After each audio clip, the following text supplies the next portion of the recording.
the crossbar. Goal!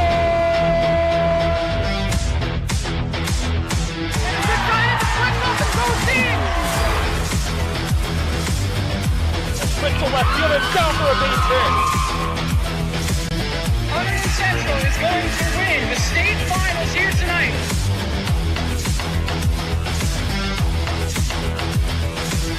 Mark it on the board. Touchdown, Red Devils. On the deflection. On the deflection. Hunterdon Central.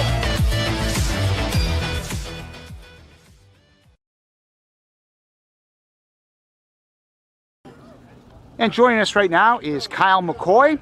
Kyle, we've got a big one against Woodbridge. It's the group final, back to where you guys were last year. What's the difference in this year's team? I think just experience in the playoffs. A lot of the guys who played last year haven't been in any, state playoff games. Most of us were young guys, so we didn't really have that experience of mentally being able to play in a big game like that where it's a winner-go-home situation. So having that experience last year kind of helps us this year understand how important it is to not only be prepared to play, but just mentally and physically ready to go out there and play. So I definitely think that last year, even though it didn't work out in our favor, I definitely think that feeling that we had was important for us to feel, to understand how exactly important it is for us to come out here and do what we need to do to get what we need to get done. And you mentioned feel a couple times. How do you feel in the sense that you were not throwing for 3 weeks, back on the mound, looking real strong? How do you feel heading into this game? Good. Yeah, like you said, I took a few weeks off, just, keep my arm clean, obviously. But, I feel ready. I feel like, I did in the beginning of the season. So I'm definitely excited. You always want to pitch in a big game situation like this. So it's definitely an honor to be able to go out there and pitch in the, sectional finals for my team. So I'm just going to go out there, do what I always do, go out there and, try to put my team in the best situation to win. Kyle, lastly, has it hit you and the other seniors that the next loss, if it were to happen, is the last game? And does that add any fuel to the fire in any way? Yeah, Coach always stresses it to us, going into the state tournament that, this is the time where it's, winner go home, or when your high school career is over. So I definitely think at this moment, with, the stakes that we have, it's definitely set in, especially, with school coming to a close soon. So we're kind of really soaking it all in because we know that these last, 2 weeks are really it for us in our high school career. So that's especially another thing that helps us, kind of fuel the pit to understand that if we don't win now, we don't have an opportunity next year to come back and do it. So we go out here and we try to put our hearts on the line for, the last season that we have playing here. Joining us on the Red Devils pregame show is senior outfielder Nick Ferry. Nick, we've got a big one today. It's Woodbridge in the sectional, the group final. How do you guys feel about everything coming into this game? We're definitely excited. We came up short last year, lost in the semifinal of the section, so this is kind of revenge for us. We've been waiting for this, and we're ready to go. We've been working hard, and we feel like we got a good shot this year. So, Nick, when you guys said came up short last year against Middletown South, a tough game, what do you learn from losing in that kind of spot that carried over maybe this year? We definitely learned that, we can win together and lose together as a team, and that's not where we want to be. We don't want to be on the losing end, especially in states. So it kind of just brought us back stronger, made us feel like, this is our year. We got to come back stronger, and it's worked for us so far. So. And Nick, now as a senior, has it hit you that the next loss is the last game? And does that add any more fuel to the fire?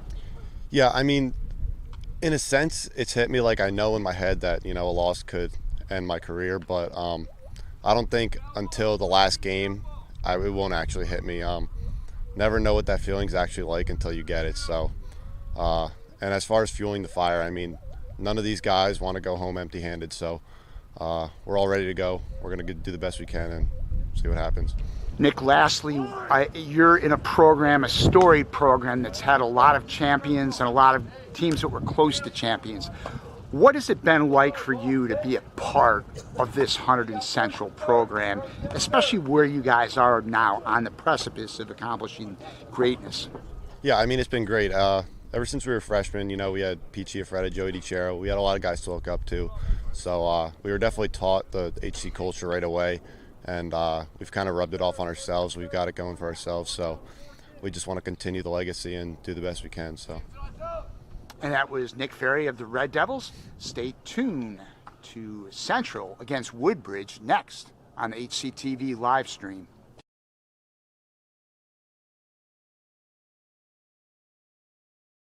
Welcome here to HCTV. Today we have a very special game, the final round of the North Jersey Section 2 Group 4 tournament here. We made it all the way here to the championship game. Hunterdon Central, the 1 seed, 5th in the state, taking on the Woodbridge Barons. It's number 3 seed. Today I'm Tyler Rodriguez. Mr. Johnson, of course, next to me, as always, here today for a big game. These two teams have not faced off for a very long time, since May 7th, 2016. It was that game which Woodbridge actually beat Hunterdon Central 3-4, and it was Matt Padre, Brandon Padre's brother, went 3 for 4 in that game and got a double. And I think actually Woodbridge ended up winning that one 5-4. So Woodbridge takes the historical matchup, so to say. Hunterdon Central obviously has not played them in a long time. Woodbridge were coming in, winning 4 out of the last 5. Central on a 6-game winning streak. Their longest streak of the year is 13. Woodbridge's longest streak was 10. So, Mr. Johnson, what are your thoughts for today's game? What are you looking forward to seeing? Wow, we have not played Woodbridge since May of 2016. So here's your self-serving note of the day, Tyler. My oldest son, Kevin, was on that team in 2016. He was a junior on that team. And to pat the Red Devils and that team on its back, we did lose that day to Woodbridge, correct, but we went on to win the Group 4 state championship a few weeks later down in Toms River. That was one of a couple of recent state championships for this Red Devil team. Central falling short last year, a loss to Middletown South, and they did not make the Final Four, the group championship. So they're back today, and they got the man on the mound that they want, Tyler. Yeah. There's no question. Kyle McCoy's on the mound. There's a buzz. And Kyle hasn't pitched much since early May. He basically was rested. I don't want to use the term shut down. That makes it sound like there was some injury component. But let's face it, some big days are ahead for Kyle McCoy with the MLB draft coming up next month. So Kyle got a little bit of a rest. He returned last Saturday, 5 efficient innings and a blowout win over Elizabeth. I think he threw 59 pitches. It was a mercy rule win. So Kyle is back, and he's on the hill, and things looking up for the Red Devils. It's funny you mentioned that Elizabeth game. Woodbridge, the one game they lost to was against Elizabeth, 5-4. Central beat Elizabeth 16-1 in the first round, 5 innings. Like you said, Kyle McCoy giving up only 1 run unearned. His ERA remains at 0 today. So as we get things started here, AJ Bosch will be leading things off. The third baseman for the Barons, McCoy deals.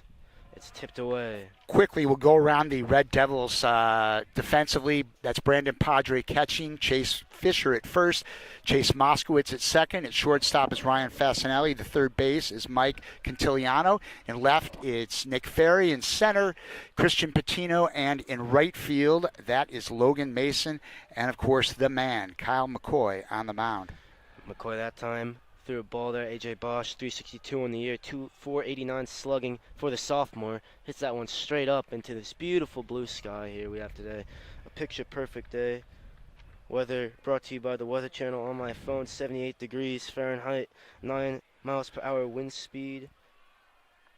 We better get some sponsorship from the Weather Channel. Maybe. We'll give them the plug. That one's up high. Moskowitz under it, and we'll make the play here. Humidity also low, 37% only. There's a northwest wind at 9 miles per hour. Cloud cover's decent too. Nice cumulus clouds in the air, moving beautifully along the sky.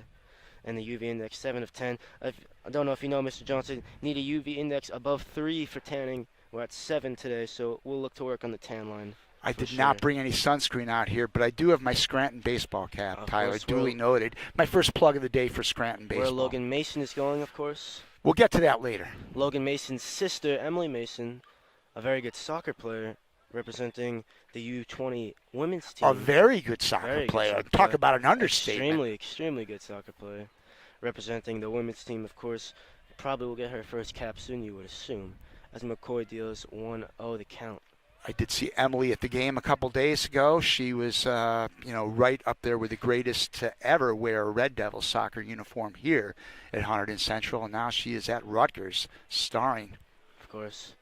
Soccer, el deporte más hermoso del mundo, the world's most beautiful game. I don't here. want to get you going with soccer. We're here for baseball, Tyler, because But- I know once I get you going with soccer, it's going to be hard for you to stay in your lane. Well, of course, baseball is America's game, and it's been great here, especially when you can see Kyle McCoy absolutely go into his bag now. Gets the first strikeout of the game, 2 outs for him and the Red Devils here. He's making easy work of this Woodbridge lineup that time. You know, it was interesting. Lukacic who struck out that time. On Saturday, his first start, as I mentioned before, it was almost the first start in 4 weeks. 59 pitches in 5 innings. That is super efficient. As a result, Kyle only struck out 2 batters, which is otherworldly for him. Yeah. But I can tell you, from a pitching standpoint, you want to throw less pitches. Kyle had it working. Well, he just faced Lukacic, who's having a great year at 435 average and 630 slugging. Of course, now he's facing Josh Vasquez, another very good batter on this Barons roster. That one paints the corners outside. Counts even at 2-2.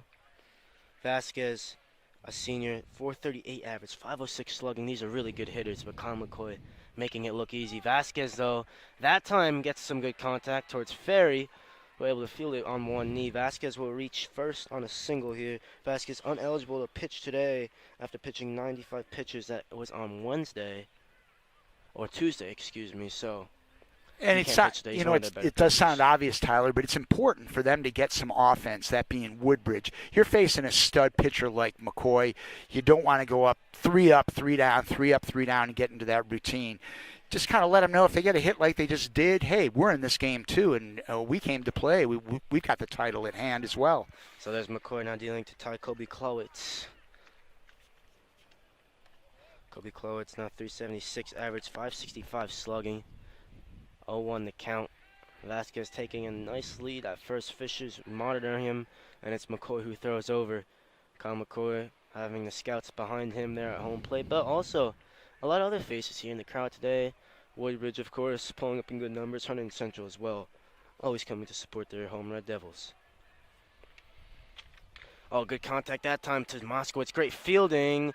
Gets the out at second. Moskowitz did great there. A lot of times when you get it at second, don't have a lot of time on it.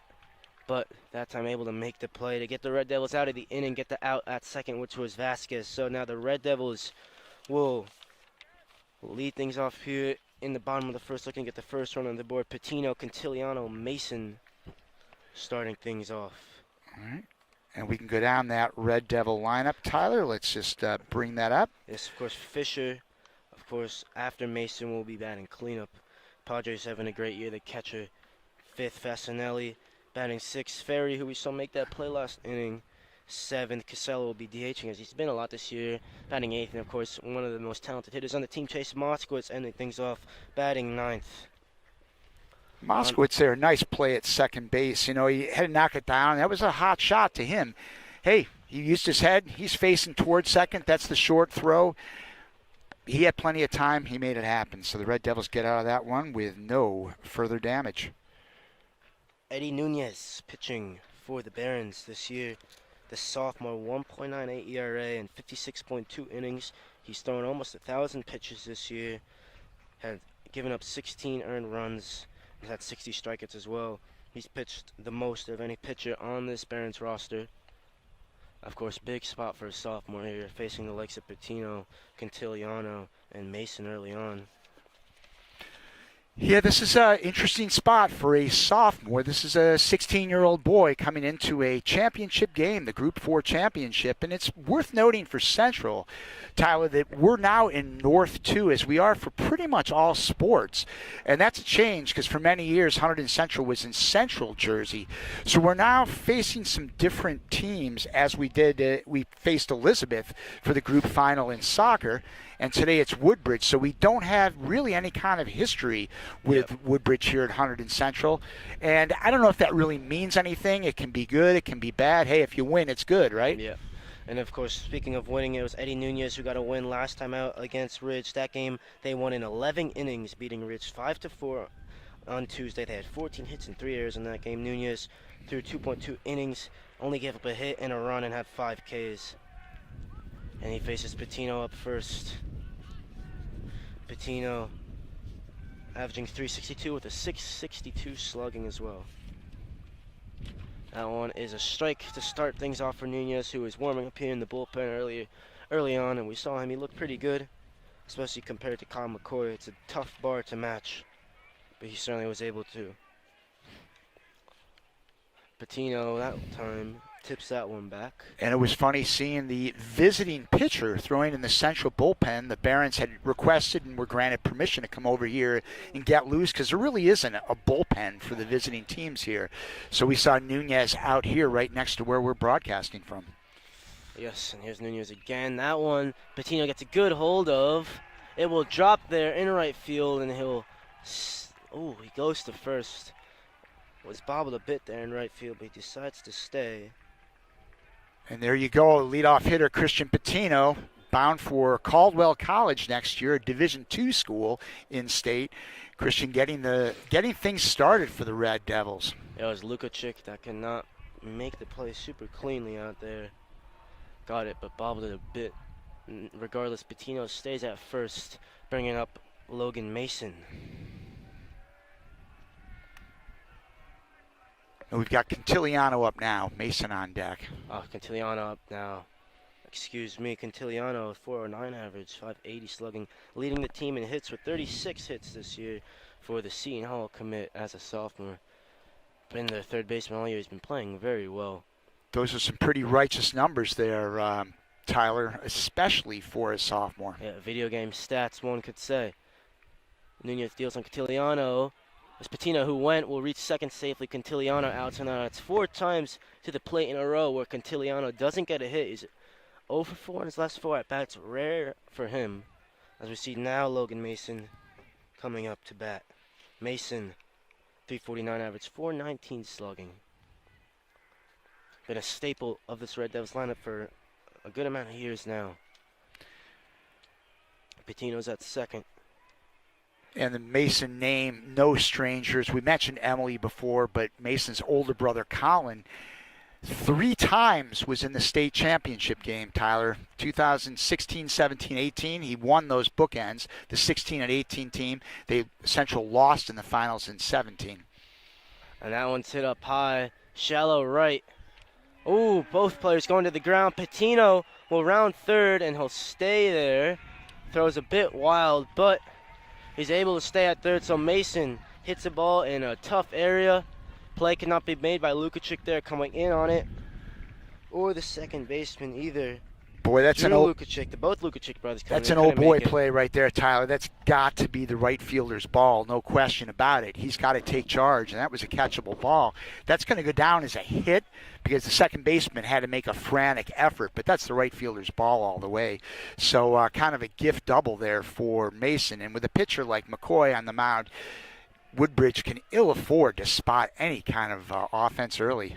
Fisher, hit one very hard to third, and they were trying to get the tag there on third on Patino. Could not make it though. So that's the old fielder's choice. Nice play by the third baseman. It's bang, bang. You know what? Yeah. Obviously, the right play is you look at the runner, you throw over to first. Now, in his opinion, he thought he had the runner at third. It was a close play, but it didn't work out. So as a result, the Red Devils get another base runner on what would be called a fielder's choice. Yeah, that time Matt Trochet there tried to tag the runner, couldn't get it.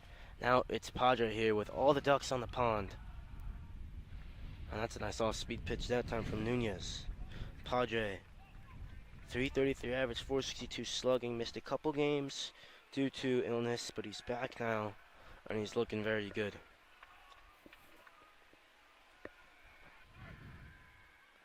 That one's high. And you mentioned Padres' older brother, Matt, also in 2 state championship games. Won 1, lost 1, and went on to have a great career at Manhattan College, as Brandon is also heading to Manhattan next year. Yes, these Padres really setting the path for one another. And he gets a good hold of this one. That one's into right. Patino can tag. He goes. The throw's coming in. Hits the cutoff man, who's Nunez, and it never reaches home. So Patino will score on a sac fly from Brandon Padre, who gets his 27th RBI of the year. Dugout loving things. So Central takes a 1-0 lead here. So it in the goes back bottom to of the those first. little things, Tyler. You know, at the right fielder not making that play before allows kind of the offense to get going for Central. Red Devils are able to scratch across and run, certainly looking for more here, but they got the one based on a misplay. Won't go down as an error, but the right fielder's got to make that play and take charge. So Fasanelli had a 2-run RBI single last time.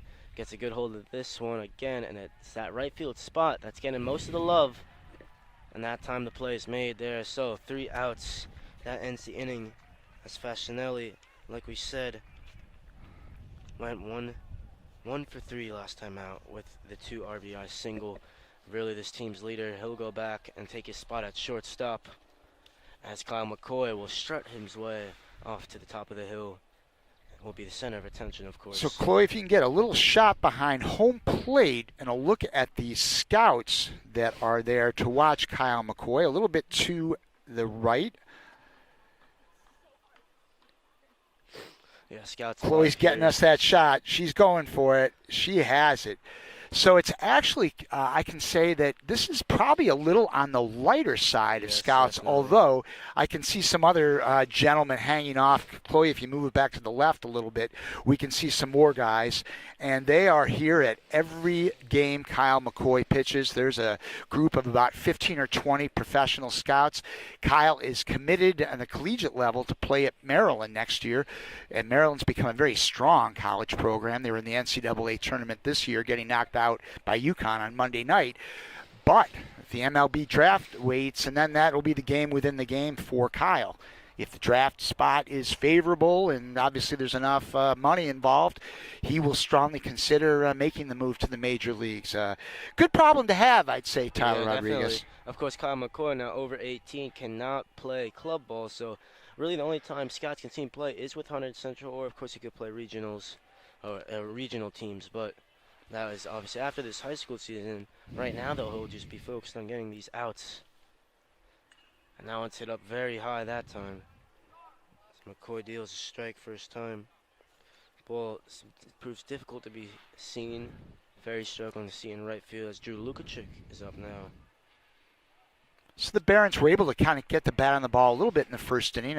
They got one hit and then a hard shot to second base. So again, it's a matter of trying to get a little bit to Kyle McCoy, but it's going to be hard defensively to give up a run like they did in the first inning. So yeah, another sophomore on this team, Drew Lukacic, 340 average, 415 slugging, hits that one hard up the middle. So McCoy gives up 2 hits here early on. Very uncharacteristic from him, and it's Lukacic with the his 95th at-bat of the year. It's a fruitful effort for him as he reaches first on a single. Bringing up the DH, Sean Kish. And it's Kish, yet another sophomore, 93 at-bats for him, 344 average, 505 slugging, 25 RBIs as well. Not bad for the sophomore. McCoy throws over, checking on Lukacic. It's worth restating, Tyler. The weather is just picture perfect here. I'm a little worried Chloe might even get some sunburn action. Hopefully not. Chloe Achenbach, our camera person out here in the outfield. Sun's out, guns out, as I say. When the sun's out here, you gotta get the tan line going. The winner today is the North 2 Group 4 champion in New Jersey. They will move on to the Final Four, which should be a semifinal game, probably next Tuesday. It's either Tuesday or Wednesday. I don't know if they've actually have a concrete date, and the championship game on the weekend. It's usually all at neutral sites for the semis. Oh, that one's a great pitch there. Off speed that time. Able to get Kish chasing. So McCoy now very much ahead. 0-2 the count. Looking to get the first out of the second inning.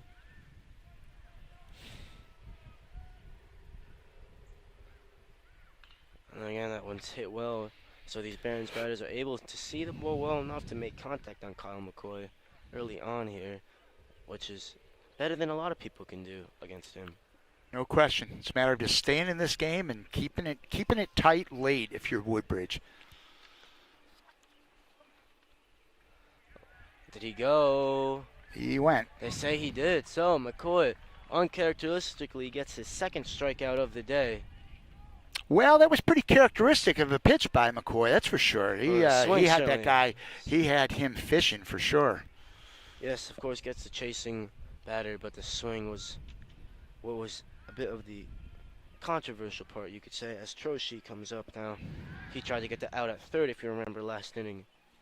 Matt Troche, a senior this time, 239 average, 295 slugging. And that was a key play, of course, in that first inning. It was bang, bang. I can't really fault Crochet for diving it, but he did have a easy out at first base if he had thrown it over. But he thought he had him, and it was close. And that one's low that time for McCoy. Runner stays at first, though. As a team, Woodbridge averages 341, 455 slugging. As a team, Central 366, 509 slugging. So the hitting aspect, both teams are very, very talented. McCoy again throwing over. Been very concerned about that out over there on first base. Trying to chase the Lukacic out he couldn't get.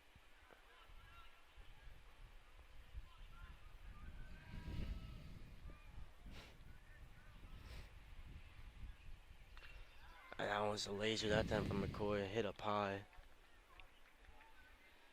Early start today, Tyler, a 3 p.m. start. It is prom night here at Hunterdon Central. It is, yes. So senior prom, the fellas will kind of transition quickly after this game.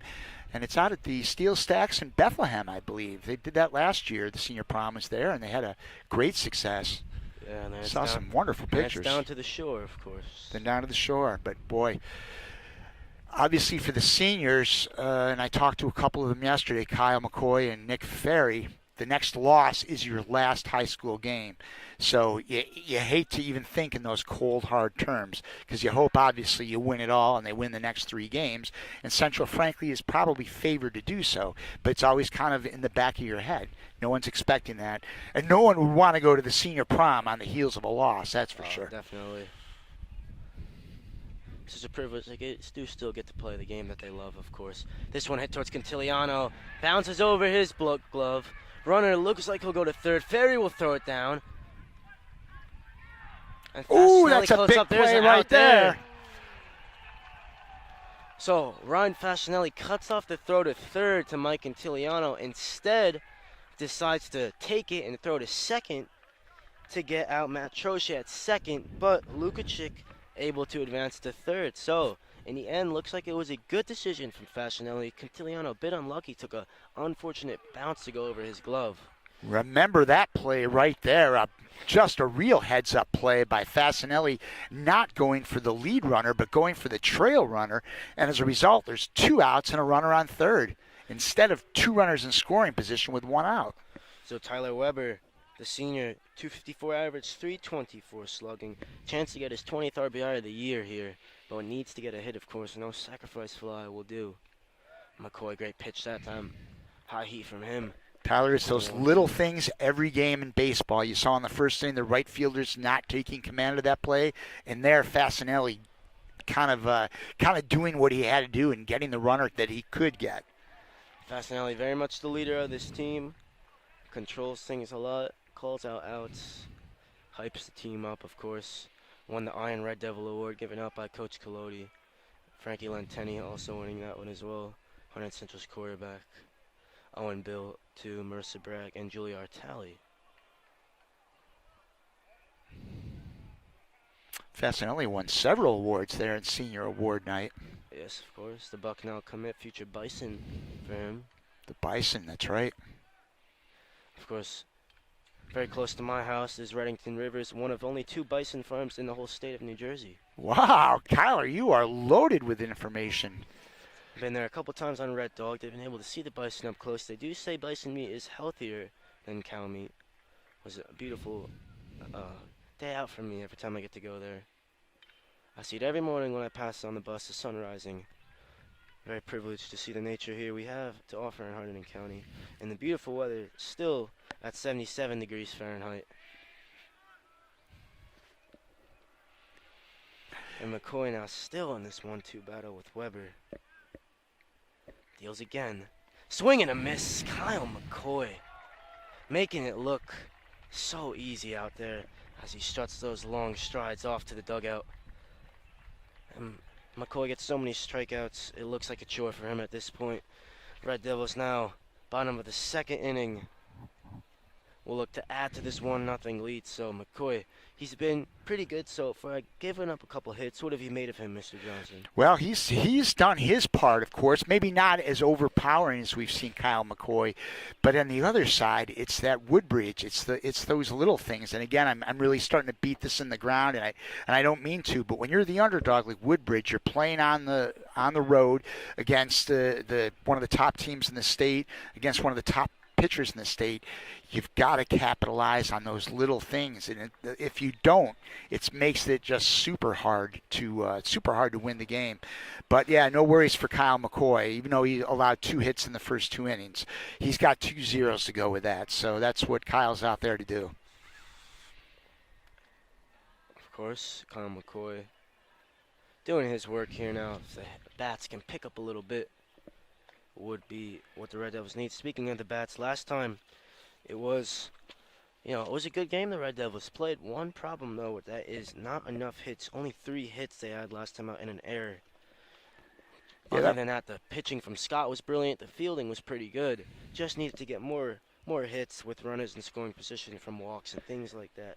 Great point, Tyler. That was lost a little bit in that game. James Scott pitched a 6-inning masterpiece. He allowed 1 hit in 6 innings, 10 strikeouts. Logan Mason came in to finish things up with a scoreless 7th. And it all looked great for the Red Devils. They just allowed 3 hits. But on the other hand, that's all that they got, 3 hits. But they were timely. 2-run single by Fasanelli, Of course, Ferry and then a went solo yard as home run well. by Ferry. Yeah, well, things have been going great for both these teams all year. Central 23-4, 15-2 in the Skyline Conference of Delaware. Top of the Skyline Delaware. They have a second in the conference with the 3rd best record. Woodbridge as well, playing 30 games, 24-6, 17-4 in the GMC, 12-4 in the GMC White. They're 2nd in the GMC White, 2nd best overall record in the conference, and they're 4th in the conference. So both teams used to being top of the table, so to speak, used to winning games, used to scoring runs. Of course, Central averaging 8.3 runs per game.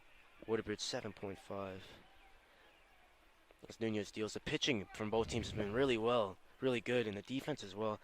Both teams allowing 3 runs against per game. But today, And something will have to give.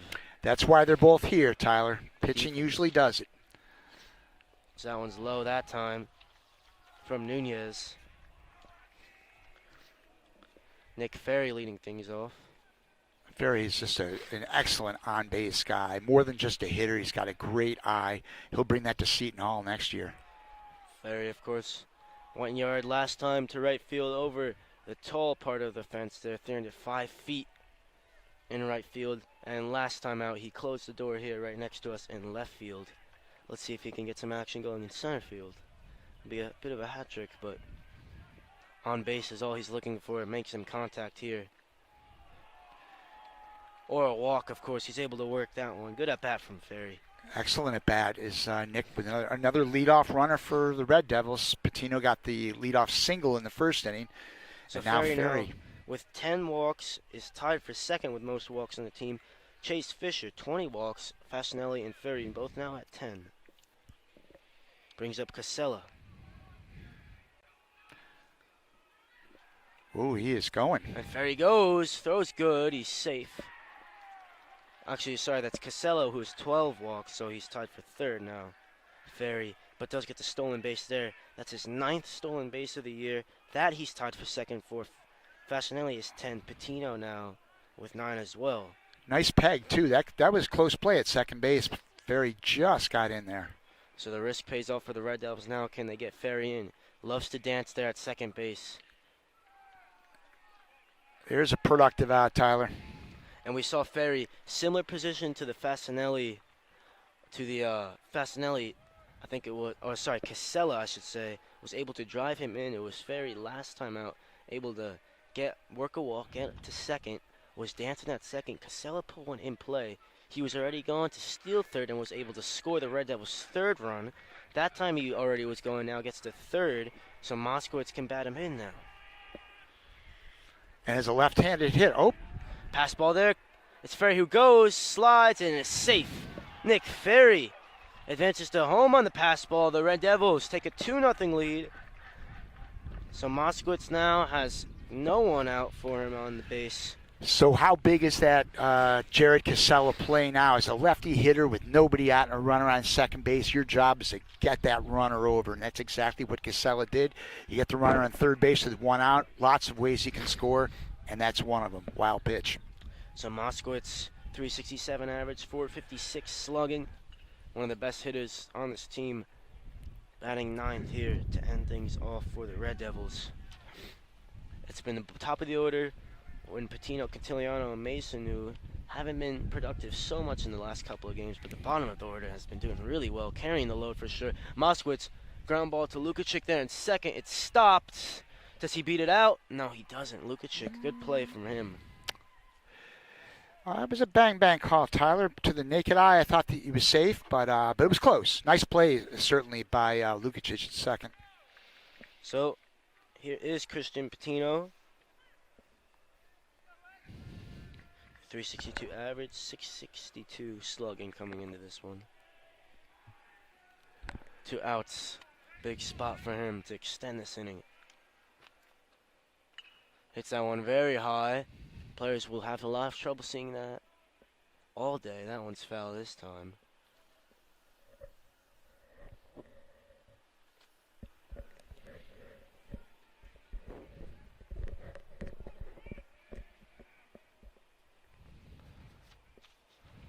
Strike that time from Nunez. 2 runs is a nice start in the first 2 innings with Kyle McCoy on the mound, no doubt about it.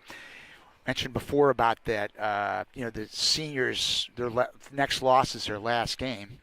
Should mention, Tyler, I guess the obvious, this is their last game here at Hunterdon Central. Yes. So win or lose, if they were to win, they would advance to a neutral site for the semifinal game. I'm not sure where that is, quite honestly. They usually play the championship game down at Memorial Park in Hamilton Township. But this will be the last game here at Central for these seniors. That time Patino strikes out, so Nunez so far losing the pitching battle, giving up 2 runs, but that time able to make easy work of Patino. So now it turns to Kyle McCoy and the Red Devils to try to keep this 2-0 lead going, as it will be the bottom of the order for the Barons and then back to the top.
Thank you.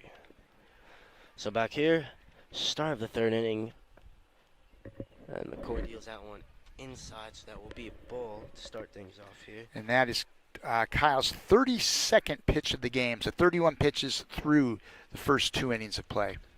Dean Fiore is his opponent here up at the plate. That one's a great pitch inside on Fiore.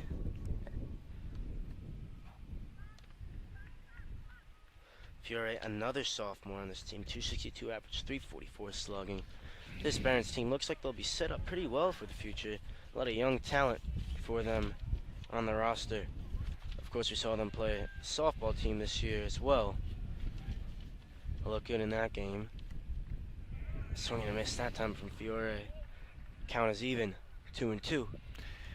Just amazing as I look at this Central lineup round defensively, everybody is a senior with the exception of Mike Cantiliano, a sophomore. Swing and a miss that time. Fiore goes out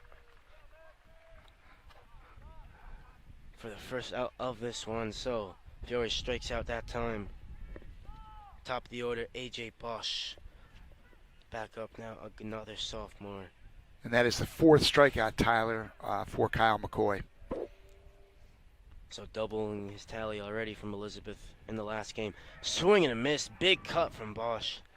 McCoy there throwing some heat that time. Heard the pop of the glove from here.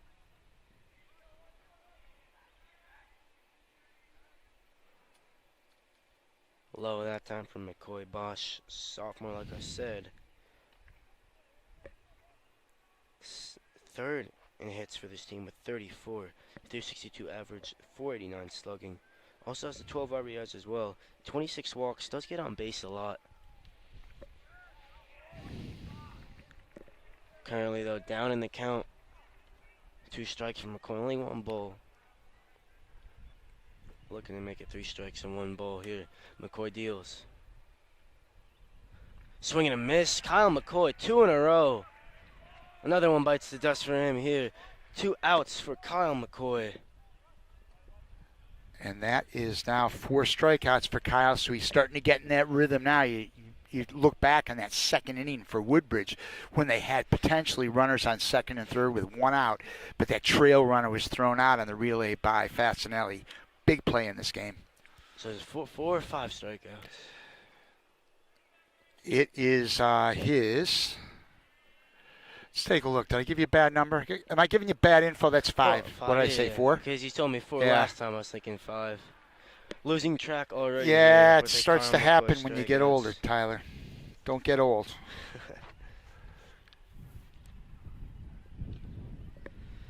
So McCoy now facing Brett Lukachik, the right fielder. Of course, his brother Drew is the second baseman.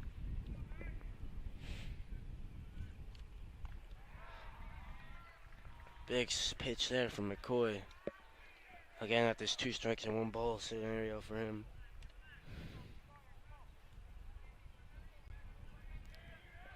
Of course, Brett, the senior, Drew, the sophomore, for the Lukachik brothers. McCoy deals. It's low. Ooh, that's Right a on the nice. border there. That's a nice spot there, Tyler. He just missed. That's what you want on a pitch not like a bad that. frame from Padre either. The umpire, they're not biting here. 3 umps for the sectional tournaments, of course. Nothing but the best here for America's game. McCoy deals. That one's out. Count is full. Look out for a good old fastball here, Tyler. McCoy can certainly hit in those mid-90s. Here's a 3-2. And again, it's a little bit of a half swing, and that's just going to do enough there. If you're Lukachik, tough to get a full swing on it, but able to just drive one up the middle into the hole, will reach first base. So Brett Lukachik gets his 33rd hit on the year and will improve that 344 average and 505 slugging. And Bringing the up Vasquez now. 3rd hit of the game for Woodbridge. So the Barons are making some contact here. That one's low. It's McCoy now, giving up only 10 hits the whole year. That's in 27 innings pitched as well.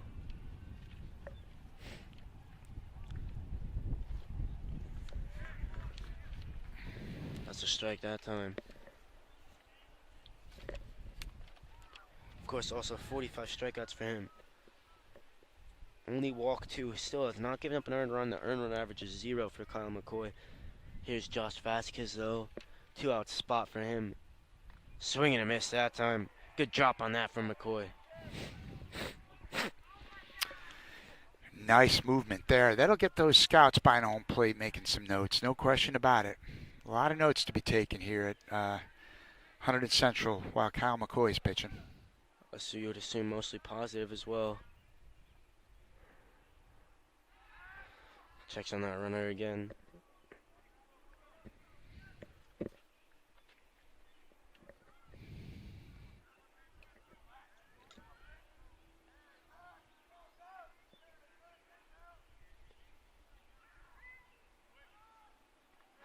And that swing and a miss there, the runner did go, but won't matter in the end. So McCoy now with a double hat trick of strikeouts with 6. And the Red Devils in a good spot here, 2-0 going into the bottom of the third. Like the way the Central offense has been obviously doing some stuff here, getting a run in the first inning, manufacturing that run in the second. It was what? Ferry got the walk, stole second, went to third in the ground out, and scored on a wild pitch. So that's getting a run without even getting the ball out of the infield. You got to like that if you're Coach Kuzy.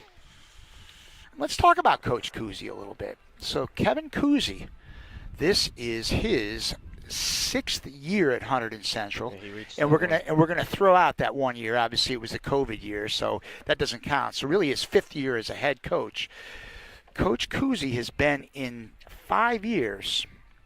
He has been in 3 state championship games, winning. 2 state championship games, won 1 and lost 1, and went to the group finals in 2 other years, and now he's back to the group finals. As you started to mention, 100 wins earlier this year. That is just a phenomenal start here for Coach Kuzy. Obviously, this is a one of the highly publicized and accomplished teams in the state of New Jersey here at Hunterdon Central. Yeah, also a lot of county wins as well in there. Oh, absolutely. Coach Kuzy has really done a remarkable job. And this, a senior-laden team, might be a little more of a challenge next year for Coach with James Scott will be the headliner as a pitcher. Scott will be a senior next year, and Cantiliano will be the unquestioned leader. But there will have to be a lot of holes to fill. But that's next year, Tyler. We're talking this year right now. Of course, this team 5th in the state right now. One of I think the highest they were was their 3rd, probably. For whatever those rankings are worth. Of course.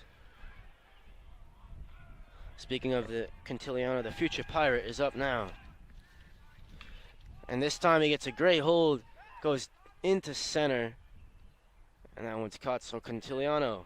Good camera work by Chloe Achenbach right there. She had that one all the way, Tyler. Read it like a book there from Chloe.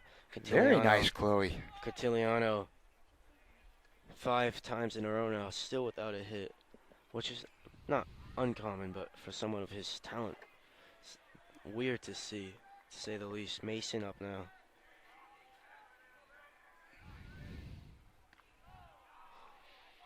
Scranton commit. What is Scranton's mascot, Mr. Johnson? Scranton is the Royals. The Royals. Yeah. Do you like that? Their mascot is some sort of a wolf-looking creature. They call him Iggy. After Ignatius Loyola, who founded the order of priests that Scranton University is under. But I think they got to rebrand that a little bit, Tyler. I don't know. Royals and a wolf don't seem to match. But the color scheme I do like. That one's a strike. 2-1 the count.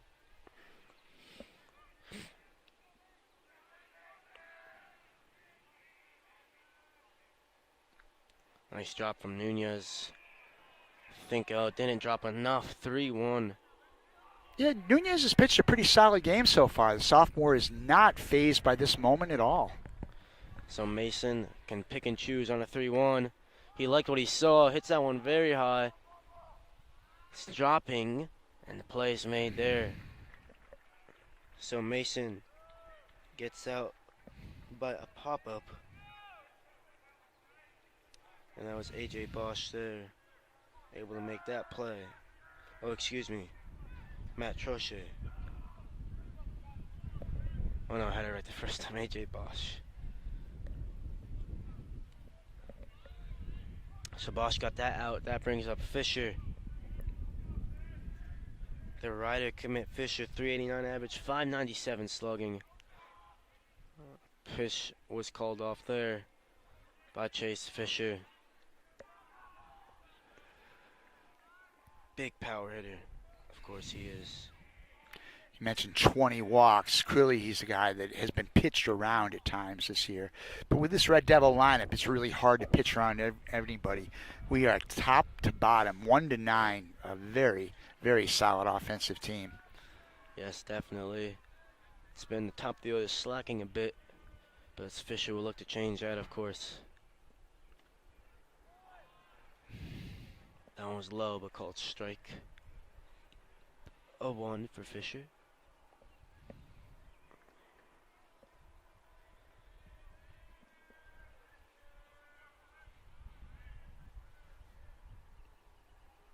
As you can imagine, Tyler, for a game of this magnitude, an excellent crowd here at Hunterdon Central.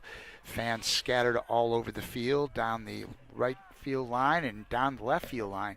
And that's considering some seniors aren't going to be here today. They're getting ready for the prom tonight. Of course. That's a strike that time. Nice pitch from Nunez inside. Nice drop 1 and 2. Of course, everyone has a similar idea. Watch baseball, work on a tan, and get some food in.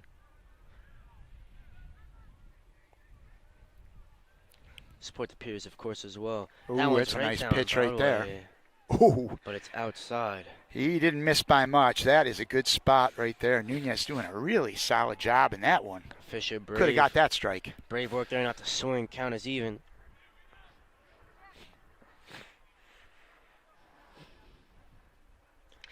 Gets a good hold of that one. Ropes that one down the third base line. Fisher rounds first and stops once, but makes it to second. Throw is loose, but he waves it away. Stays at second. Chase Fisher, big hit from him. And you mentioned with it 2 strikes, Tyler, it was a good move for him not to pull the trigger on that. And that pitch was close. That's a hard one to take. Chase knew what he was doing right there because next pitch, boom, right field, double right into the left field corner. So Fisher with 7 doubles on the year. Cantiliano leads the team with 12. Fasinelli with 8. Now it's Fisher and Padre Belt at 7. Mason with 6. Behind them is Casella and Moskowitz with 5. Ferry with 3. Nick Augusto with 1 as well. But that one was pretty big from Chase Fisher.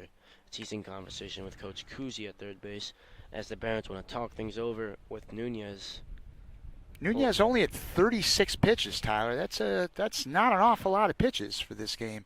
Certainly it's not nothing a matter of him being tired. I'm sure they're just telling him, look, that's a 2-out hit. Hit it hard, but it's 2 outs, no big deal. Let's get this guy and get out of the inning. Well, this guy is Brandon Padre, of course. Not the easiest out, to say the least. Yeah, I wonder if they actually talked about putting Brandon on base, but that doesn't make a lot of sense either, right? With Fasinelli behind him. But they may be pitching around him, hoping Brandon will kind of offer it something that isn't great. The game within the game. A lot of strategy in baseball, of course.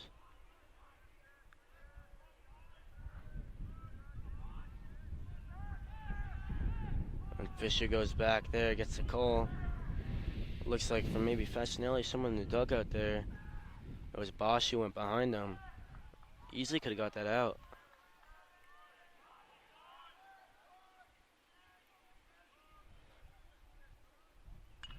That one's hit well. It's almost like a game of predator and prey there, to say the least. At seconds, like Bosch is trying to hunt Fisher, just sneak around him ever so slightly. Was able to do it, but his tribe, I guess you could say, Always got to be was careful. looking out for him. Always there. got to be careful you get back in position in time. That one's hit well. Oh, no. Ooh. And it could have been a bit of a sticky situation, to say the least there, but the Barons work out of it, so no runs. A couple of hits, though, for the Red Devils. Getting a bit closer to kind of figuring out Nunez and really getting a lot of damage on him, but they still will take a 2-0 lead now into the 4th inning.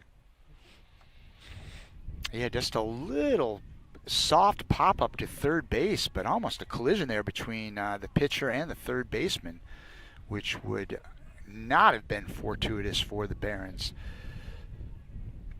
So I think the Red Devils and Coach Kuzi have to feel like they're in a pretty good spot when you've got your ace on the hill and you've got a 2-run lead after 3 innings. I don't know if that quite goes as the most obvious line of the night, but it's in consideration.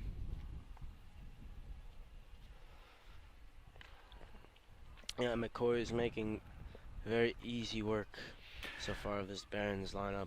So we have no games to plug, Tyler. We've got nothing to plug. This is we've hit kind of the end of the line of the Hunterdon Central sports school year. This is the last team playing here at Central, and frankly have been for the whole week.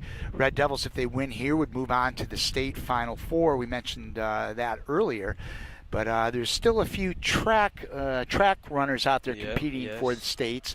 I saw a handful out there, but all the other team sports have packed up the gear as those student athletes are ready for their club sports and summer break. That's a sorry time for me as a 12-month employee here. I love having the students around, and I love seeing a lot of sports. Of course, we can plug that you should subscribe and like the video, of course, as well. Subscribe to my YouTube channel if you haven't seen it as well. It's under my name, Tyler Rodriguez. A little self-promotion there, Tyler. All right. Gotta look out, you know, Mr. Johnson. McCoy, good pitch. That one's low. Nice breaking ball there by Kyle McCoy. Yeah, nice. Got some good depth onto that one. Down by the knees. That one couldn't curl enough for him, so that's a ball 1-1. And in case you were wondering, and I know you were, McCoy now at 52 pitches after that one. 52.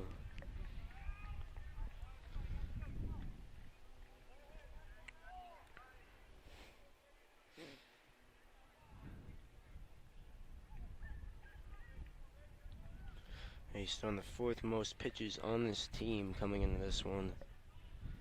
Scott been pitched the most, throwing 628 after this, coming into this one. But that's McCoy who gets another strikeout. So now, I believe that's his 7th on the day. And now he's well over 20 at this point, Kyle McCoy. Almost nearing 25. Yep, just another marvelous job here by Kyle McCoy. McCoy deals. Oh, nice pitch from him there on the 0-0 there. Gets that for a strike.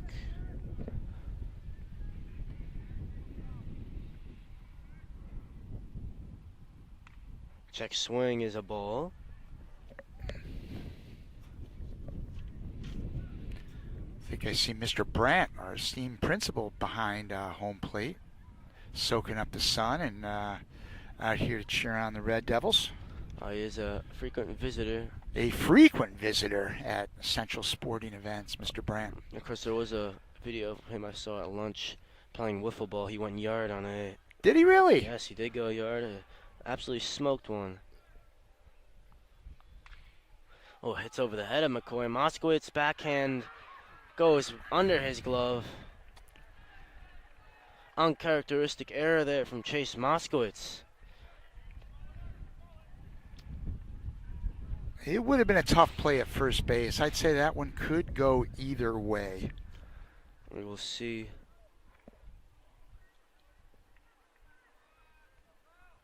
Still 1 out, 0 balls, 0 strikes here. I'm going to see how Mrs. Padre scores it. She does all the online scoring. I'll be honest, I would have given him a hit there, and I'm usually kind of a hard scorer. Yeah, could have gone either way, but Moskowitz made that really tough play in the first inning.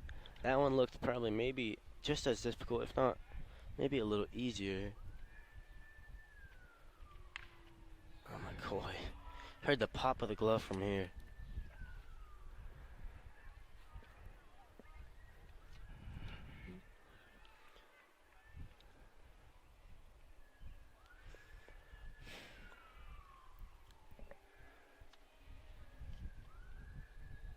Oh, nice one there. Off speed that time with some movement as well. Up in the count by a strike here, 1 and 2. Been up a lot by a strike, if not more, this whole game. She did call it an error, by the way, Tyler. Low that time, 2 and 2. Runner won't advance.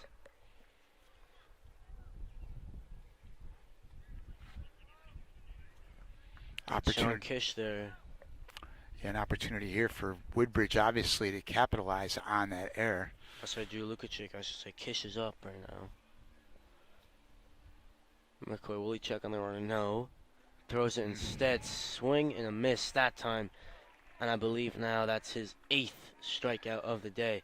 Colin McCoy in his bag going through this Barons lineup very easily at the moment.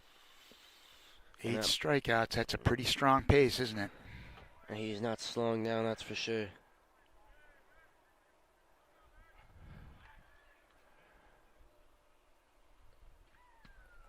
That one tipped back.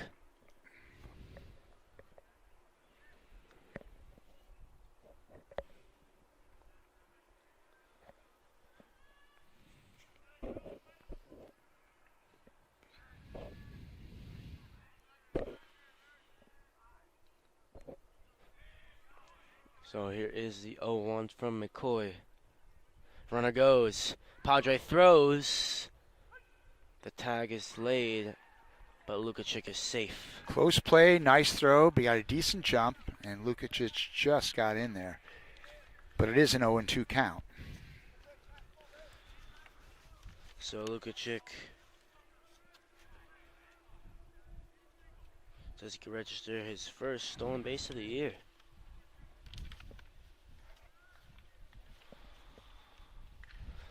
Hit high, out of play. I think a lot of people, Tyler, were expecting today's game to be Central against Ridge for a third time. Ridge was the number 2 seed in this bracket. They lost, I believe it was 11 innings to Woodbridge the other innings, day. yes. So obviously an epic, and kudos to Woodbridge for winning that game on the road. Swing and a miss, McCoy. 9 strikeouts now in the day. He came into it with a double hat trick in strikeouts. Now has a triple hat trick in strikeouts, if that's even a thing. And well, it's a thing if you say it is, Tyler. And it was in that game. Josh Vasquez went 3 for 5. So did Matt Troche. Dean Fiore went 2 for 5. Drew Lukacic 2 for 6. Nunez got the win, as I said. Josh Vasquez pitched 8.1 innings, 9 hits. He gave up 3 runs, 2 earned runs, and 5 Ks in that one. So they won in 11 innings. It was Central, meanwhile, who beat Watchung Hills on Tuesday for the 3rd time this year, 4-0. Ferry 1 for 2 with a home run and scoring 2 runs. Fasinelli also went 1 for 3 with that double RBI single. Scott got the win, 10 Ks, only gave up 1 hit in 6 innings. Mason finished things off in the final inning, thrown 18 pitches and got 2 strikeouts as well. So that was Central's 6th win in the row. Their most wins they've got this year has been 13, while it was the Barons, whose longest win streak was 10. They've won 4 to the last 5 now. And I was talking to Coach Kuzi earlier this week and reminding him way back in April during spring break time, the Red Devils lost to Immaculata over Diamond Nation, and they fell to 4-3. And I can remember a couple of friends of mine saying, oh, this isn't going to be their year. And I thought, well, it's a little early to say that. That seems like an awful long time ago now. Since then, they've lost 1 game, right? It's funny you mentioned it was, obviously, they started off with the 2 losses. It was the game against Watchung Hills they won. McCoy pitched against Watchung Hills. They won that game, and after that, they went on to win 13 in a row. Only lost a couple more since then.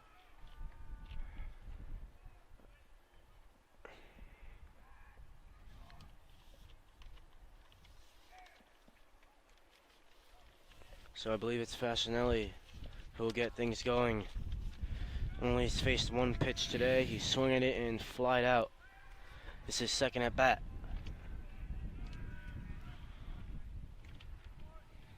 Down to strike.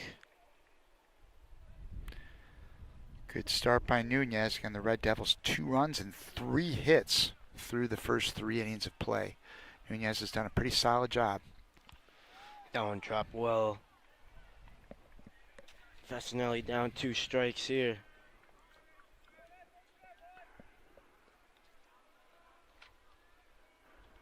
Not a good spot to be in, down 2 strikes obviously, but Fasinelli could work his way out. Ooh, nice. Outside. Boy, nice spot there by Eddie Nunez. Almost got the corner.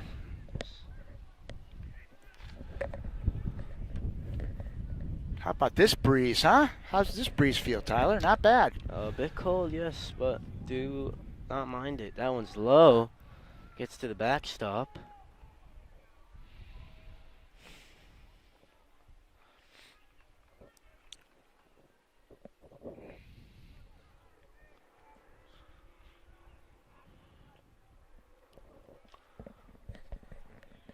So Fasinelli works back to even 2-2.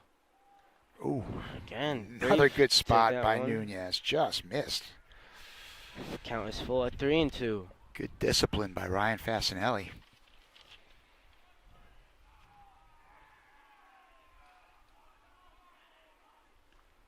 And Fasinelli works a walk. So, first runner on base, Fasinelli gets his 11th walk of the year. Now takes his sole position with the third most walks on the year.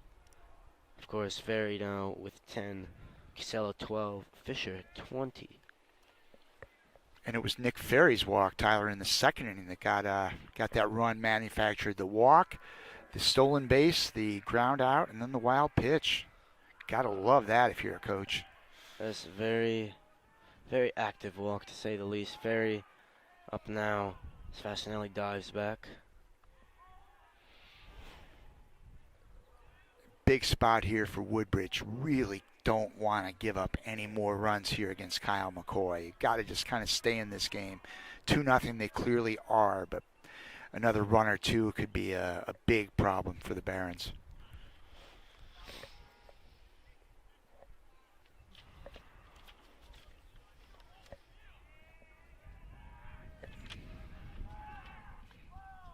Well, Nunez's ERA is 1.98, so he's right there now at 2 runs.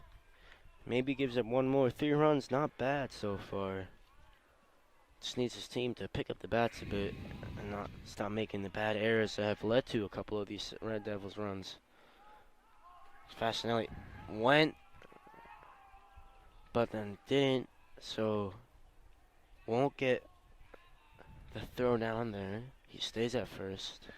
Since I know we have a lot of high school baseball fans watching the live stream today here on HCTV, I just got word that in the non-public North Jersey B, Immaculata, with a miracle rally in the bottom of the 7th. They were losing 7-0, and then going to the 7th inning, it was 7-3. They win 8-7 right over at nearby Diamond Nation. I was watching a little of that game earlier today, so big win for the Spartans. They will move on to their state championship game. They don't have a semifinal round. And the winner of this game will look to also win its group championship here in public North 2 Group 4. Of course, the Spartans hold a very special spot in your heart. Well, I don't really want to get into that right now. I didn't go there. I had a son who went there, but I had a son who went and played here too. So I'm pretty split on those schools. Never mind that I work here, right, Mr. S? Oh, that one's roped by there's Ferry a yet shot. again into that spot he does like, and it hits the fence on 2 hops. Fasinelli will score with ease. Ferry will reach third, and he'll stop.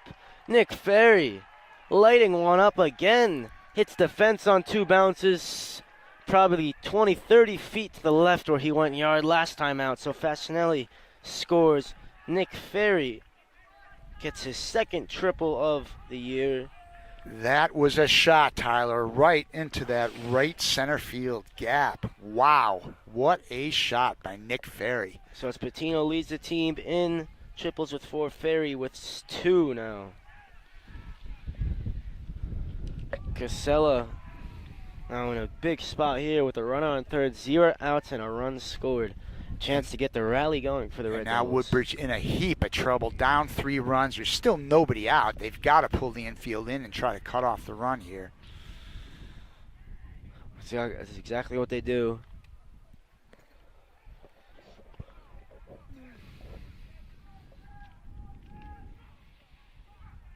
You've got an efficient situation of Kyle McCoy in pitches. You've got Logan Mason in the bullpen if needed. Red Devils are sitting pretty right now and trying to sit a little prettier if they could get that 4th run in from third base. Stoller didn't go yesterday either, so he's fair game. Casella they have to. Baird if they need. Options aplenty. Casella good contact. They throw home. Safe. Ferry scores 4-0. The Red Devils lead. Nick Ferry registered his 23rd run of the year. Equal for Ryan Fasinelli now with 24. After he scored, of course. So, the Red Devils up by 4. Close play there at the plate, Tyler. I thought they actually might have had him at the plate. Real nice job of the second baseman. He did what he had to do. He was in tight and fired it home. Ferry just got in there. A big run. That's a fielder's choice and an RBI on the play.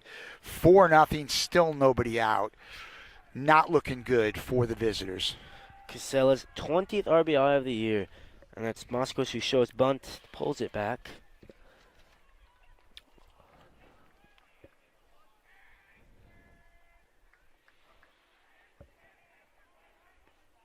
This is where it's a danger for a young team just to get it unglued at this point. Woodbridge has to kind of just hang in there, get out of this inning, and see if they can get a couple runs in the 5th inning and get back in this game.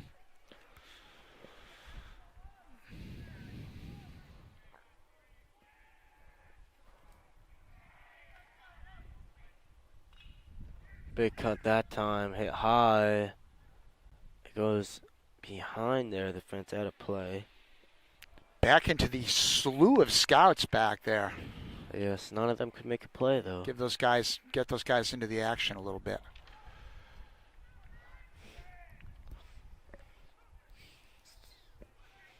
This is, I mentioned this in Kyle's last start. It's such an unusual sight at a high school game to see this many scouts. Yeah, this is not even a lot by his standards. Let's face it, we're a high-end program here at Hunterdon Central with a lot of good players year in, year out. I've never seen anything like this. Yeah. Runner goes, Casella's in. So Casella on yet another stolen base for him, make it 9. And the name Casella, no stranger to Central sports fans. His older brother Tyler was a 2-year, would have been a 3-year starter if not for the COVID year, and a state champion as a sophomore in 2018. Just had a great career as a second baseman. Took his talents on to East Stroudsburg. Great school, East Stroudsburg University is. That one's back. Casella won't tag.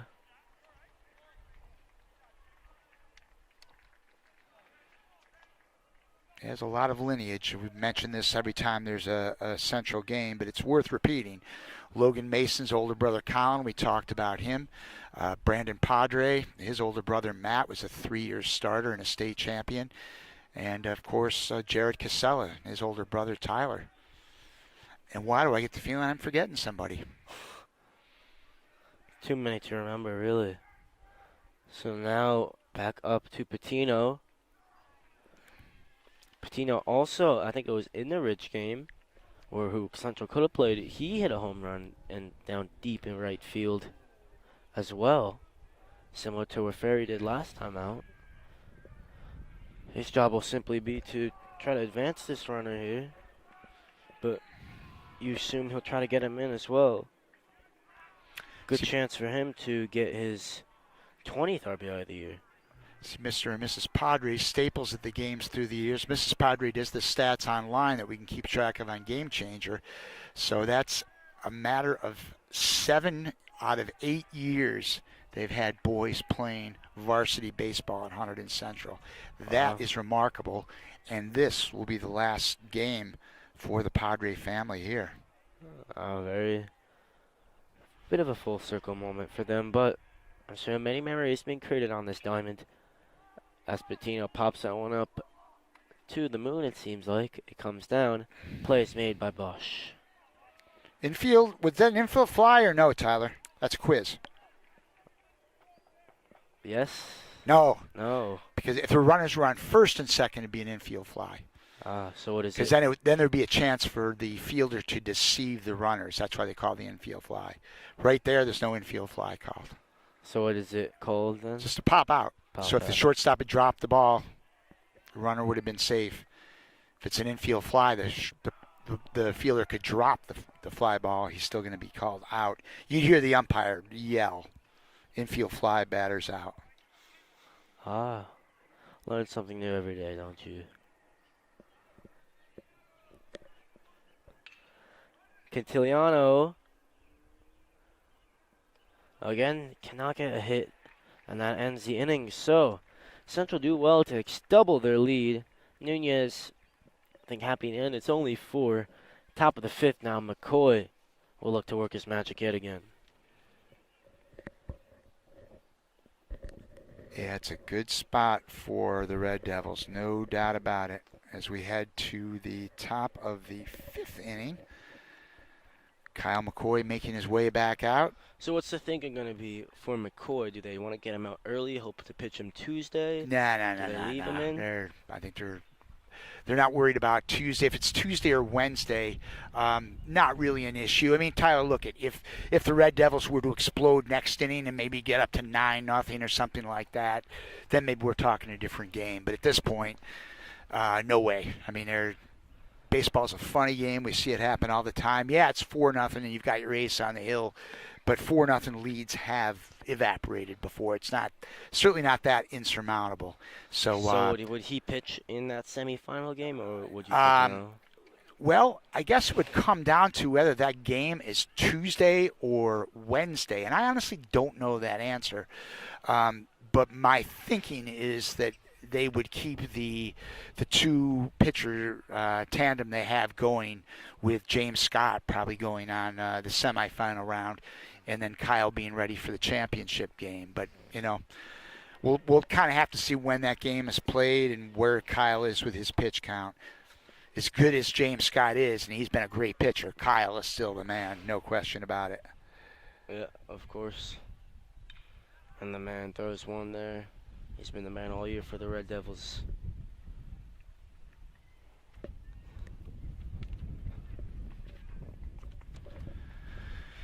So let's see what the man is at on the pitch count. He is at 67 through 4 innings. So that's now 69 pitches for Kyle McCoy. Is that considered good, or? Yeah, absolutely. That's pretty solid, I'd say. That's just doing the quick math. That's about 16 pitches an inning. That's pretty efficient. A high school pitcher can throw as many as 110 pitches in a game.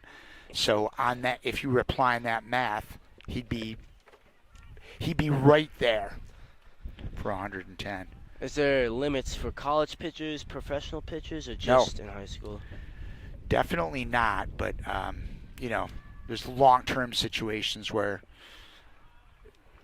both are always watching, keeping the best interest of their pitcher in mind. But I have seen some college games where it gets 130, 140 pitches, and it's like, oh my gosh, this guy's going to get hurt. So a rare walk there as Kyle McCoy walks the batter. Gives the base on balls. That is a rare walk, as in that's his first walk today, Tyler. It's his first walk today, and only his 3rd on the year. Not giving many bases up on balls, but walks one there.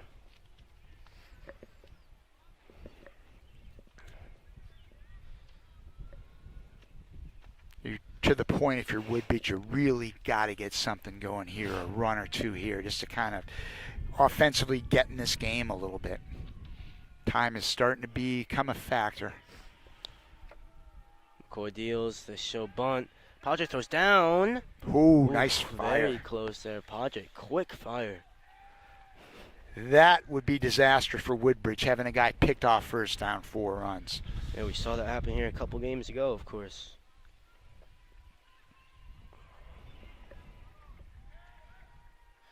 Dean Fiore is up now, bottom of the order. Good contact. Count is 1-1 now. That one's foul. I also don't know who the Red Devils, I haven't looked that far, Tyler, to see who they'd be playing.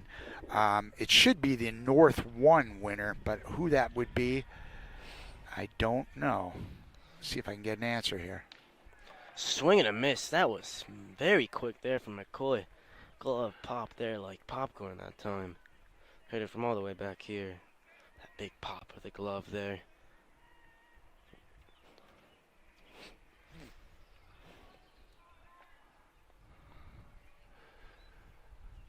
McCoy deals that time low.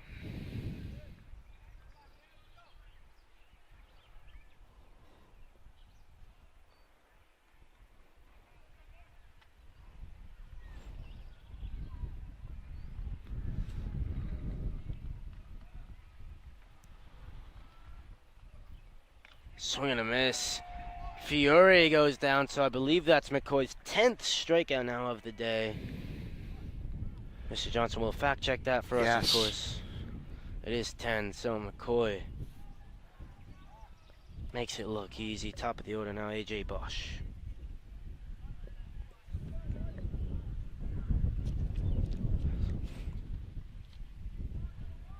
Ten strikeouts and 4 1/3. Not too shabby, Tyler.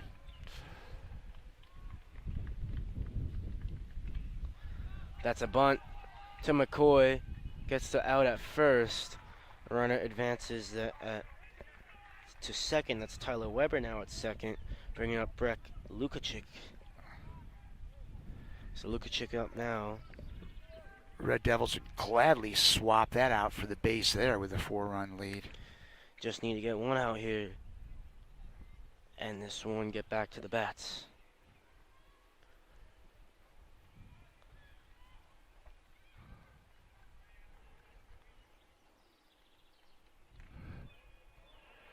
So it looks like today's game was Livingston, the 4 seed against Passaic Tech in North 1.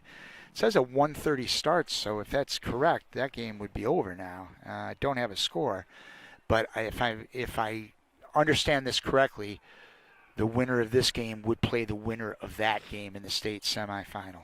Livingston, Warehouse. I know when we were Central Jersey, we always played the South Jersey team, so. And these would be two teams, Livingston and Passaic Tech, that we have no common connection with. And that's what happens when you get to the state tournament all the time. You're seeing teams you just aren't used to seeing, and likewise. Livingston, Mr. Johnson, where I was born, actually. You were born in Livingston. Wow, I there's was trivia, born, Tyler. yeah. Wow, okay, I like that. Some Tyler trivia. Oh, McCoy. Could have got that out there at second. Kept that runner honest there. That was Tyler Weber. Tyler Rodriguez trivia. Nice. Ooh. Oh. That one. So McCoy, that's his first batsman he's hit this whole year. So one hits batsman for him now. Couple. First hit batsman this year, did you say? Yes, it is his first. Wow. Yeah. If our stats are correct, that is remarkable. Yep, first one in, it's now 32 innings. How would you like to get hit by a Tyler McCoy pitch? Ouch. Right in the spine as well. We got ice for that. Nothing doing. All So right, this Livingston won 4-2 that game, Mr. Johnson. they did, okay. So if I understand correctly, the winner of this would play Livingston. The Lancers. Livingston Lancers. Livingston, the 4 seed in that tournament, doing the upset over Passaic Tech, the 2nd seed. So here's this time for Woodbridge right here. 2 runners on, 5th inning, down 4 runs. Got to get something going. Do the Especially Barons. after Kyle McCoy gave you 2 runners on base. It's all up to Josh Vasquez, though. McCoy just needs to settle and get this out here and get back to eating seeds in the dugout. Or beef jerky, whatever. Do love some good sweet and spicy seeds, though. Ooh, that one gets past. Oh, he's caught. Oh, no. And Padre will just run him down back. All right, that's interesting. Was that the right play there? Maybe would have thrown. I thought there'd be a throw there. It looked like he had him hung up between 2nd and 3rd. Must be very difficult to move in all Yeah, those gear. I think Brandon'd like to have that one over with. Certainly no damage done, but it looked to me like that guy was a sitting duck on second base. So McCoy now swing and a miss that time. So one more strike to end the inning for Kyle McCoy here, leaving a 0 on the board next to the guest name here at Hunterdon Central.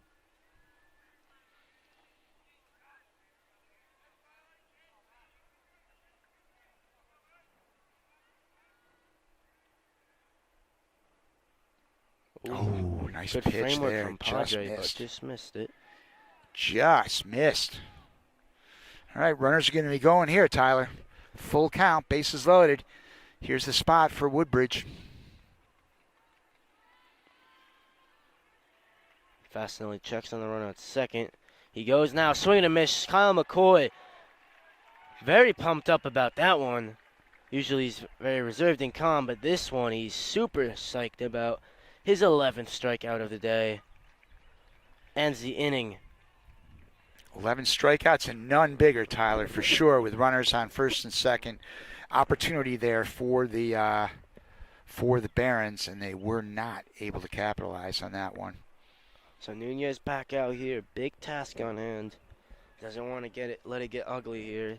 Down by 5, could arguably say, or down by 4, sorry. Still manageable, but anything more would be tough for these Barons to come back. So from the Kyle McCoy department, we mentioned 11 strikeouts. Kyle now is at a total of 80. Got a little sun glare problem out here. I think that says 88 pitches. Your eyes are better than mine, Tyler. 88, I think it is. 88, yes. So I would think Kyle probably has one more inning, and then we would see likely Logan Mason in the 7th. But let's see what happens in that 6th inning. Wouldn't totally be surprised to see Coach Kuzi get somebody up now, and especially if it's Mason, you'd want to get him up. Obviously, he's playing right field. They'd have to get him up in the inning. But would you prefer Mason or Stoller? Anyone? Yeah, it could be. It could be like Stoller for a 6th inning kind of thing. I wouldn't really be surprised to see Stoller come down here. Well, let's see if Jimmy Lindari. But so far, there's no movement at all. So. Oh, here we go. Just as we say it, it's Lindari and Stoller. It is Stoller, yeah. So job. Stoller would be the 6th inning guy if they need him, and then likely Mason for the 7th. And I would imagine they're coming back with Kyle McCoy to start the 6th. There's nothing there I saw, unless he said to Coach he's a little bit tired. Oh, nice play. What a play from Troche. And he gets the out. Great play from Troche there at third. Umpire recognizing it as well. Did you get that, Chloe? Beautiful. That was a sparkling play. What do they call those? Web gems, Tyler? Web gems. That yes, was a web gem there. Of course, every time SportsCenter does their top 10 plays, whenever baseball season's around, they just always get better. Seeing the diving catches, robberies, things like that.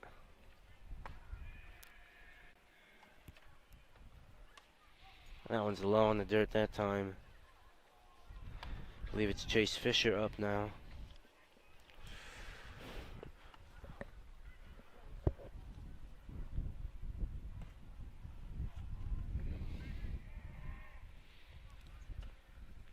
Low that time, but called a strike.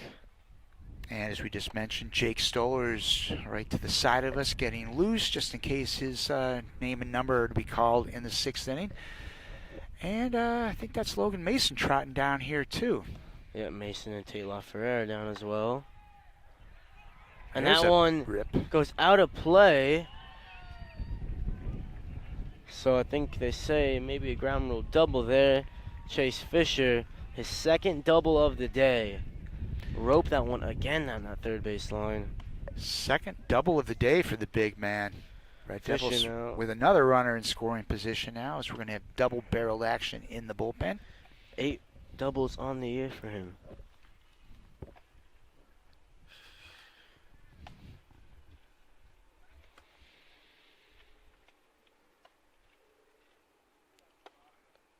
And they're going to put in a pinch runner for Chase Fisher. So that's a charged substitution, correct? That is, but he could be reinstated. So that would not be a courtesy runner. They can only do that for pitchers and catchers, but they could reinstate Chase, and I imagine that would be the case. Courtesy runner is just to let them get ready, correct? Correct, yep. Keep the game moving, but this is actually a pinch runner. So Andrew Newgren, the pinch runner, out on 2nd. It's Mason and Stoller fire away to the right of me. Of course, Mr. S was to the left of me. He left now. Sad to see his smiling face go. But happy we still get to see some baseball. That's hit into center. Oh, what a grab that was. Great play that time to hold the runner there. That is a beautiful play by the center fielder. Sick. Wow. Talk about web gems. Dean Fiore there. Got to give him a little applause here, Tyler. That was nice. Dean Fiore, great Nice layout grab, from Dean. him there. Taking a hit away from Padre. So Fasinelli's turn.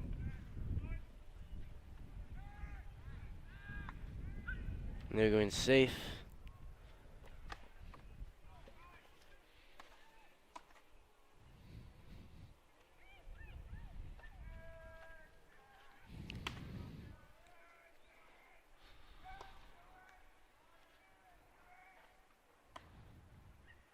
Fasinelli, good contact on that one, takes a bounce. Fielded at first, Newgren will score. So Fasinelli gets an RBI, his second RBI in a row, back-to-back games, as Newgren will score. So He's only at 2 at-bats of the year. That's his first run for the junior, the Newgren, and then it's Fasinelli. Boy, 5-0, Tyler. That is a big, big margin. That's with, a cream, officially cream terms we could say. As Fasinelli gets his 15th RBI of the year now.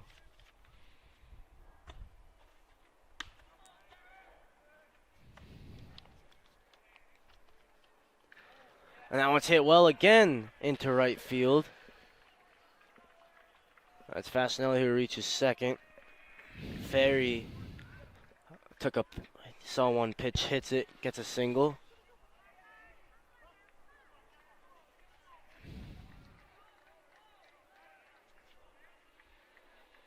If the train hasn't left the station yet, Tyler, it's getting warmed up. How's that?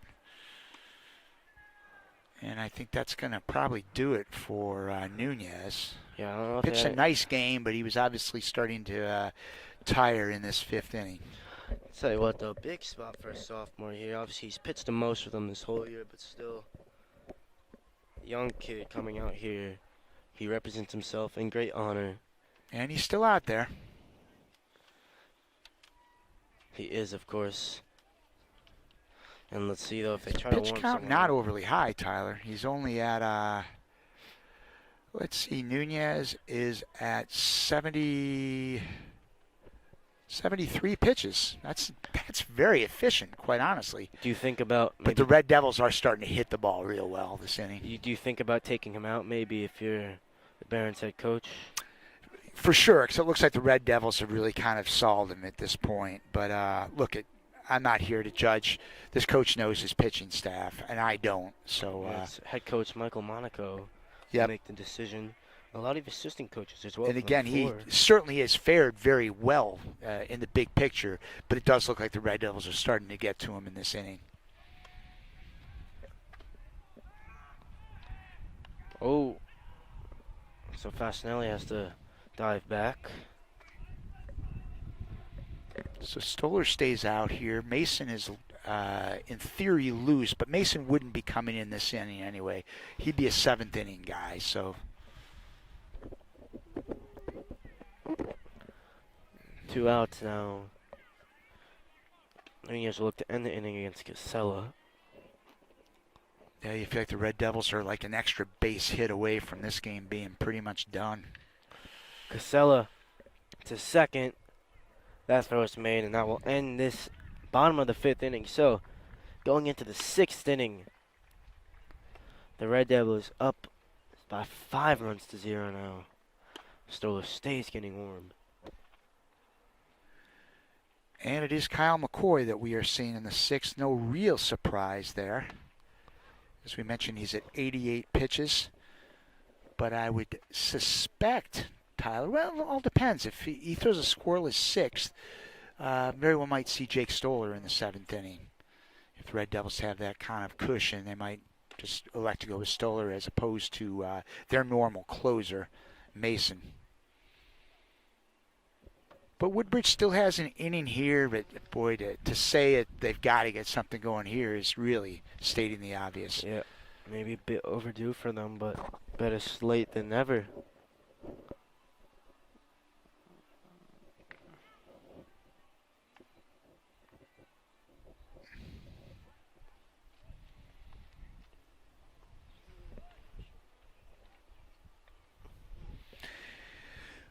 More sunscreen lotion for Chloe, Tyler. It's that kind of day. Chloe, what's at the 100 too? Wow, that's strong stuff. So Mr. S is I am there. not detecting any burn. That's the good news.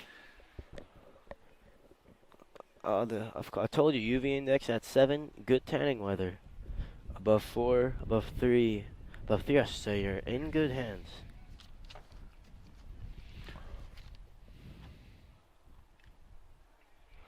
So that first pitch is tipped away there. So McCoy starts the 6th inning with a strike. And stay tuned for our post-game show where we will look to interview a Red Devil star of the game. I think at this point we can kind of figure out who that might be, but we don't want to give anyone the kiss of death just yet. So Colby Lockwitz up now for these Barons to lead things off.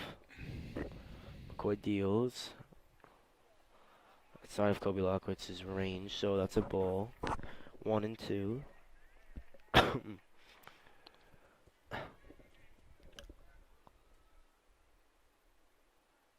Hit up high.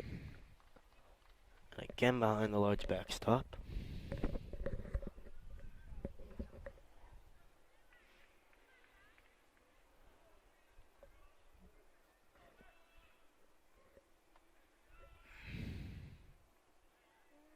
Inside that time.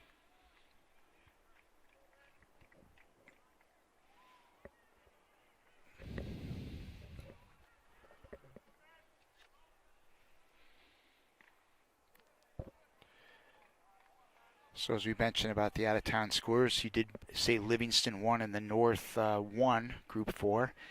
And as I mentioned earlier, in the North Group B, as we see a strikeout there by Kyle McCoy. 12 for him now on the day. Number 12. Immaculata trailed 7-0 in the 6th inning. Scored 8 runs in the final 2 innings to beat Gill over at Diamond Nation, as they are a group champion. So it looks like, will it be McCoy coming out here? It is. He gets a standing ovation from the crowd, from all the scouts, from everyone. So Kyle McCoy. Yep. Great work from him. 12 strikeouts, no runs, only giving up a couple of hits. Obviously walked 1 hit a batsman through 6 innings. That is a First beautiful batsman of the year, performance. obviously.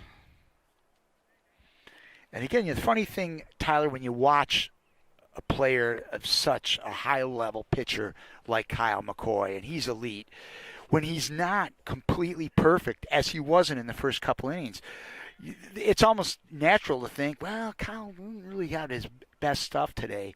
And then he just gets out of the inning, and then, boom, he settles into his groove. And that's what great pitchers do. And then you look up in the scoreboard, 5 in the 3rd inning, 12 strikeouts, 1 walk, 1 hit batsman. What an absolutely overwhelming performance by Kyle McCoy.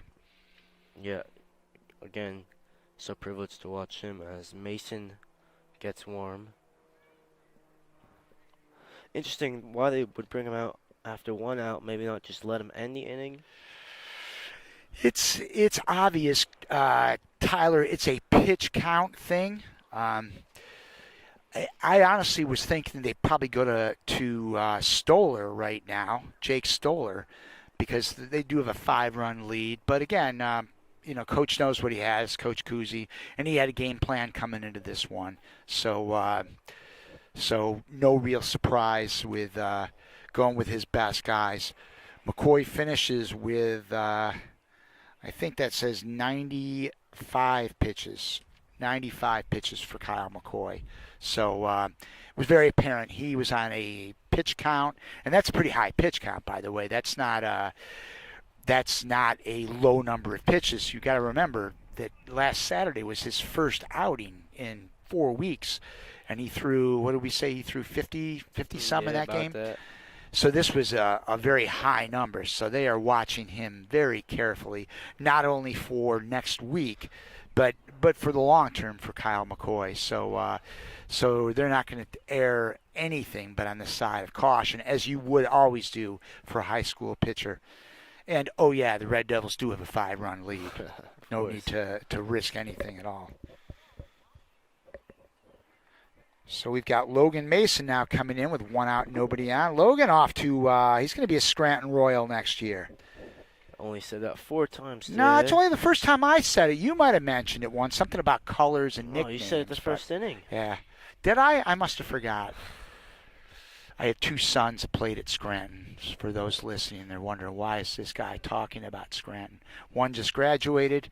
One will be a senior next year. So I'm a little partial to the Royals. How's the one that graduates playing out? He is playing in Martinez, California for a team called the Martinez Sturgeon in the Pecos League. Wow. It's an interesting situation. Congratulations to him. Yep. Cantiliano, rare error for him. That is an error on Mike Cantiliano. So has not gotten a hit in the last 6 outings, making an error there, Cantiliano, but still, for a sophomore, the year he's having is phenomenal. Their second error today for the Red Devils. But again, no real damage at this point. Just get back in the game if you're Central. 5-run lead, 1 out, no harm done. As Ted Lasso would say, be a goldfish. Shake it off. Because, goldfishes have the shortest... What is that, be a goldfish? What was that, Tyler? Be a goldfish, Ted Lasso said. Shortest memory in history. I always hear these Ted Lasso quotes, and I just don't identify with it. Because a goldfish has the shortest memory of any animal. 5 minutes or something super short. Okay. So he forgets everything, and that's why he's the happiest animal in the kingdom. I could rival that goldfish some days, I think. I always hear these Ted Lasso quotes, and I just don't know them. I should. It's a good show, I have to say. I'm usually 20 or 30 years behind prime time. Oh, it's a prime time matchup here. It's certainly lived up to I see what you did there, Tyler. Not bad. Have to use your resources. So Tyler, your next game, wow, it's going to be Red Devil football. I can't count on you for Red Devil soccer next year. You're going to be playing boys team. Playing, yes, but football. Also, subscribe to the new Hunterdon Central football channel. I started up with our offensive line coach, Mr. Jim Meert, one of the very talented coaches. He's been coaching with us for many years. Yep. Him and I made an offensive lineman video that I edited and put that up on the Hunterdon Central football channel. So check that out if you fancy. I did not know that, Tyler. That's a nugget of info for me. Yes, you and Coach Meert. Yeah, we did that over spring break. Shot it for 4 days with the center last year, Amir. I'm not going to even try his last name. I know Amir, though. Yeah, he was a very talented center. I think it's Alman Shaway Amir. To give that a look. Still a young, growing channel. You can't compare it to HUTV's 1.4K subscribers here.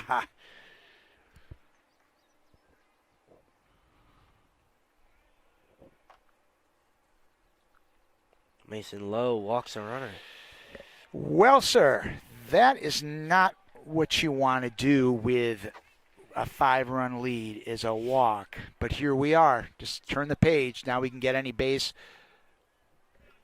And Mason's 7th walk of the year. Padre will want to have a word. I think the word is just throw strikes, Logan. Don't worry about anything else. Interesting to see, Mr. Johnson, though. Scouts haven't left yet. Usually, when correct. Kyle McCoy leaves, they're gone, but they're still here. That is a good observation. Once Kyle McCoy leaves, there's usually mass exodus. But this game is rather interesting, to say the least.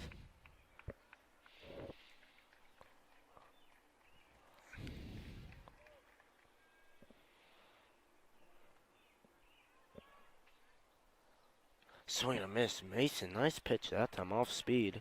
And that MLB draft, I believe, is in the middle of July, so it's going to be exciting times for Kyle McCoy and dozens, a few hundred like him around the country, waiting for their name to be called. He certainly has worked very hard and will deserve that moment when it does come, of course. our next planned event here on the live stream, graduation. Ooh. Tuesday, June 21st. One day after my half birthday. Wow. There's something to celebrate, Tyler. Yeah. I just had my half birthday. Oh, how'd that go? Yeah, it went all right. As half birthdays go. To Ferry. Oh, Ferry over his glove. That's the second one he's missed in as many games. Gets into Fasanelli. Throws. Safe. Good tack from Cotillion. I tell you what, that's Ferry. He's been selling all game, talking to Patino, saying he cannot see the ball. Lost it there. He missed a similar one last game. Uncharacteristically from him, does not make the play. So the Barons now have a 5-1 deficit now. Maybe a little more manageable if they could get these 2 runs to score on the base. About on the bases now, we would be looking at a big game. We've got ourselves a ball game here, Tyler. Barons got to convert these 2 runs. Still only 1 out. Still only 1 out, absolutely. That's baseball.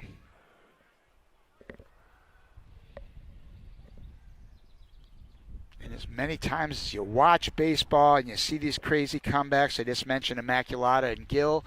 Still, I'm talking about playing Livingston in the next game because it's just almost natural to look ahead a little bit. But no looking ahead here. We've got a ball game.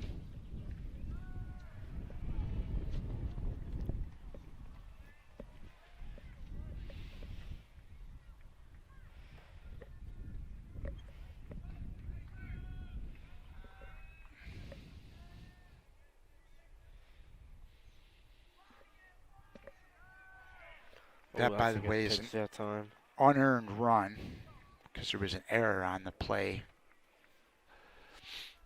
that allowed the runner to get on base. So Fasanelli talks to Mason. Podge right now will talk to him. Notice though, when McCoy comes out, the pace of the game just slows down ever so slightly. So it's like just that bit. Can't quite notice it, but after a while, it starts to creep in. Sense the nerves starting a bit. Yeah, big batter here, Tyler, with 1 out. Logan Mason looking for that strikeout. That would be big.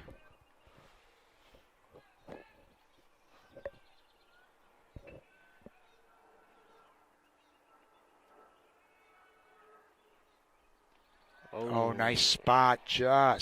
Oh, he got him. He did get him. Strike 3, so Mason gets a strikeout. Remember, last time he pitched, had 2 strikeouts in an inning for him, threw 18 pitches in that final inning against Watchung Hills. This one, he gets a strikeout going here. Looked like a late call there, Tyler, by the umpire. I thought he didn't do anything, and I thought it was a ball. Boy, that looked pretty good. But so now it's Fiore who made that great catch last time. Out, that diving grab. Got a clap from Mr. Johnson. Fiore, big cut.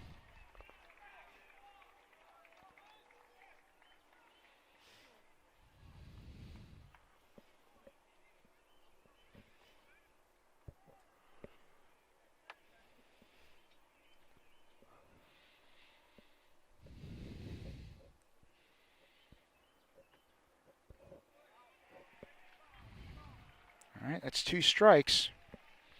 1 more to get out of this mess.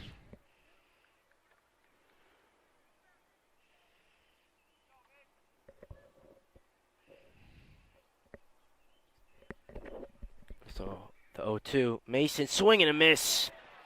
And he loves that. Logan Mason ends the inning with only 1 run unearned, of course. Nick Ferry looks a bit relieved after that was his error that let the run score. So, bottom of the 6th, probably one of the last times the Red Devils will get to bat here. They hope it's the last time, of course. Try to add a couple runs here. End this one. Nunez goes back out.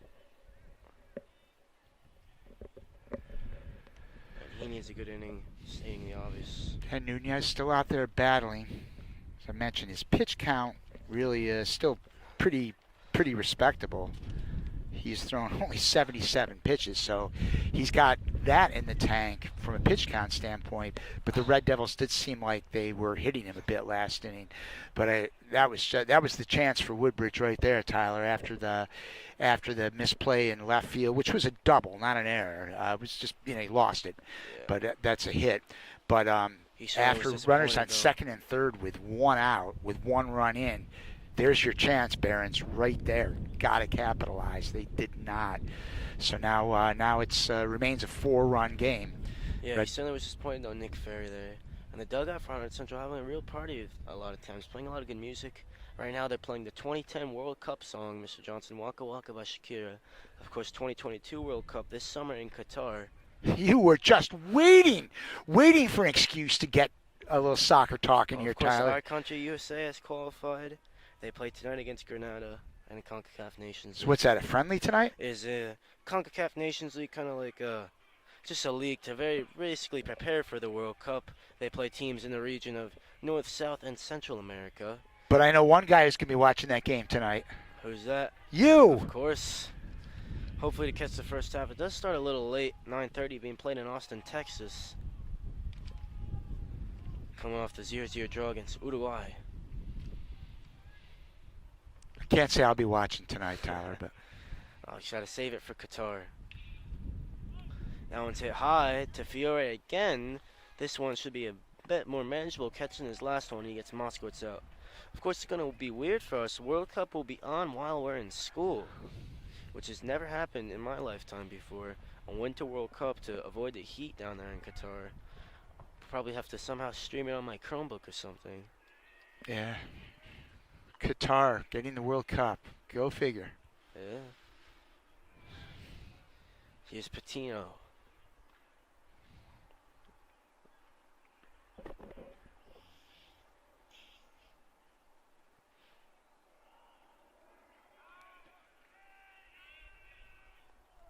Oh, good cut from him. Troche fields it at third, throws over. Good play from him. So the Barons get 2 nice outs to start this one up. Exactly what Nunez needed here. Red Devils want to at least extend it in just a little bit to give Mason some rest time.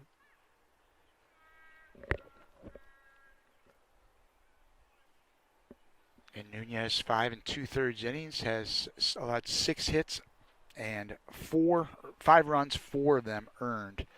So a solid outing for Eddie Nunez, and a lot of times that can be good enough to win the game in high school. But when you're facing Kyle McCoy, it's a different story. That's very true. Cantiliano, remember, has not gone to bat in his last 6 outings at the plate. You're a little hard on Cantiliano, Tyler. Oh, his standards are just so high, Mr. Johnson. Oh. What, so go ahead and say it. He's now 7 in a row. He hasn't got a hit. That was extremely unlucky that time. Correct. Mike Cantiliano. But he does lead this team in hits and in play appearances, in at-bats. All right. And now he leads them in RBIs as well.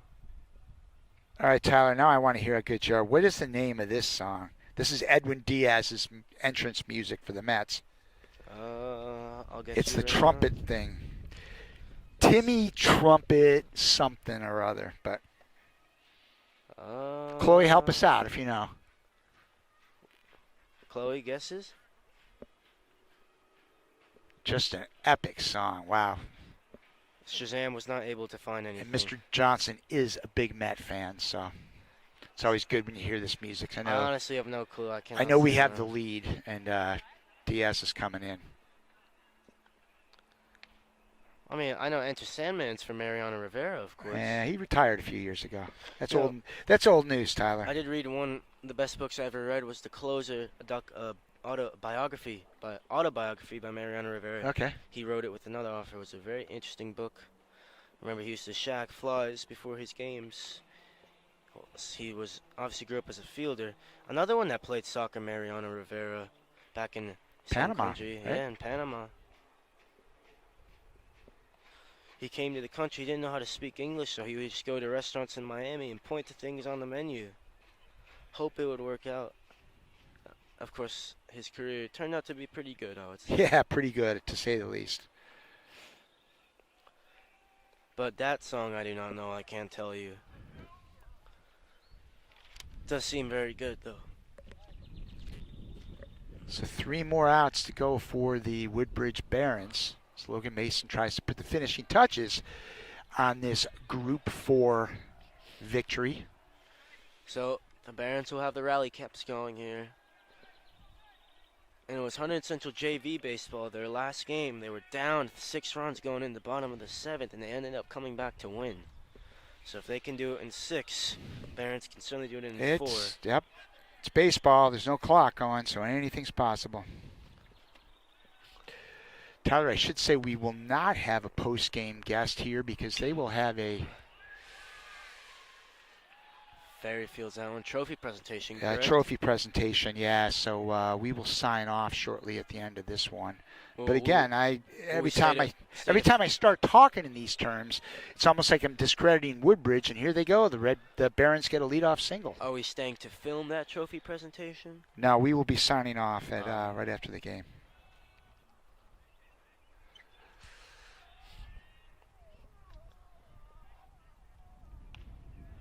There's a strike that time there from Mason.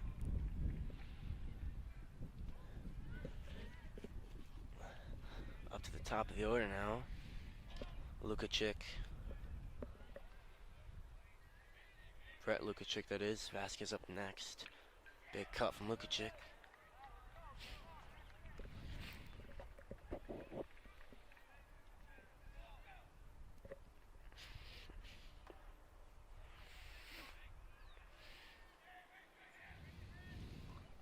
Still, the scouts say to finish this game out. Rest of the crowd here, no one's going to leave here. They did. I wonder if they're going to have an opportunity to talk to Kyle after the game. That's what I'm thinking. Oh, good play. Fasanelli gets one at second. Moskowitz won't turn. A sweet play by Fasanelli right there. A nice backhand, able to flip it. He's missed a couple easy ones this year. Fasanelli. Not that one. His standard's very high. He's very harsh on himself, but that one able to field well.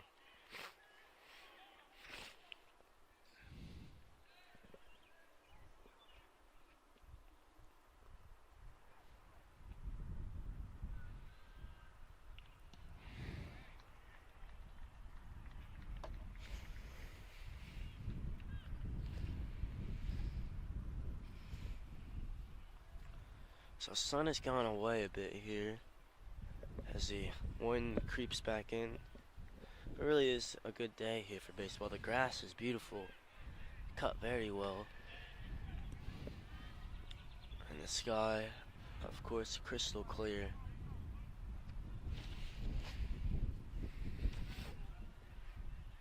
As Mason will look to deal this time. Good pitch Nice inside pitch there. Hard to turn on that one. For Josh Vasquez there, not much you could do.